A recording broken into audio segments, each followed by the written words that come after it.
বাবা মারা যাওয়ার পর মার মোবাইলে রোজ 5টা নোটিফিকেশন আসতো। কারণ 5 ভাই 5 জায়গায় জীবন কাটান। 5 ভাইয়ের মধ্যে বড়জন কর্পোরেট চাকরি করেন, উনি সবসময় মাকে নোটিফিকেশন পাঠান।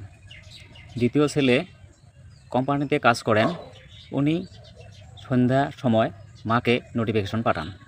3 নম্বর ছেলে ইউটিউবার, উনি তার মাকে সঙ্গে করি নিয়ে যদি ভিডিও পোস্ট করে তবে ভিউজ আসে না। 4 নম্বর ছেলে বিদেশ থাকি ডলার পাঠান। আর 5 নম্বর ছেলে মার সঙ্গে থাকেন। একদিন হঠাৎ করে মার মোবাইলে নোটিফিকেশন বন্ধ হয়ে গেল। অবশেষে 5 ভাইয়ে একসঙ্গে আসি ঘরের সামনে দাঁড়ালো। দেখলো মা অসুস্থ। ডাক্তার বললেন উনি আর বেশি সময় থাকবেন না।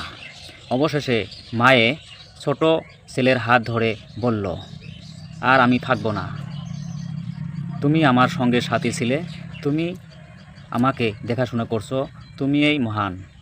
ধন্যবাদ ভাই।